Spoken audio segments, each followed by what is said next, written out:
Hello and welcome to Daily Reflection with Aneel Aranha. Today's the 11th of June 2019. We're going to reflect on Matthew chapter 5, 13 to 16. Listen. Jesus said, "You are the salt of the earth. But if salt has lost its taste, how can its saltiness be restored? It is no longer good for anything, but is thrown out and trampled underfoot. You are the light of the world. A city built on a hill cannot be hid. No one, after lighting a lamp, puts it under the bushel basket, but on the lampstand, and it gives light to all in the house. In the same way, let your light shine before others, so that they may see your good works and give glory to your Father in heaven." The Gospel of the Lord. Through my Christian journey, I have been blessed to meet some amazing men and women of God.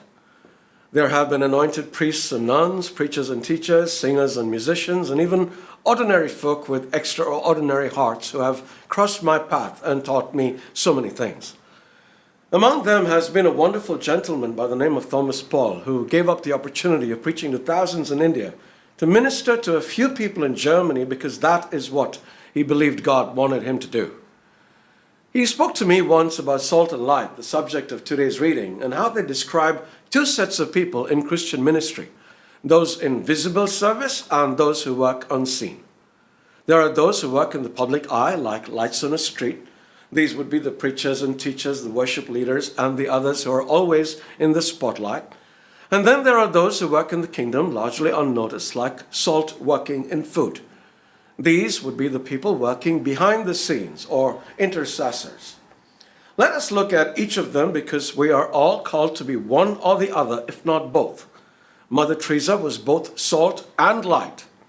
The preferred ministry for most people is to be like the light, because we are noticed. We cannot not be noticed because we are there, right in the spotlight, and we can get quite a kick out of it. We like it even more when we are appreciated, and we also have a greater sense of satisfaction because we can often see the fruit of our work right before our eyes. On the other hand, being in a ministry that calls us to be like salt might be less satisfactory because gratitude is rarely received, much less praise. The credit always goes somewhere else.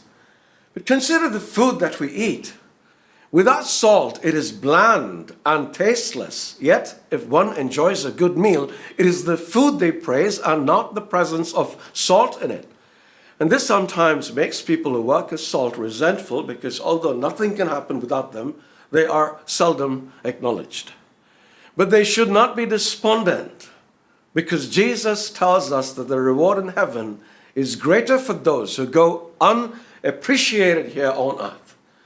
And those who work as the light should realize this truth too, because as Jesus says in today's passage, "Let your light shine before others so they may see your good deeds, but give glory to your Father in heaven." We should never seek glory for ourselves.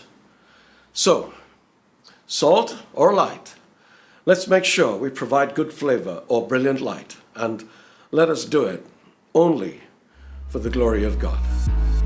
May He bless us always.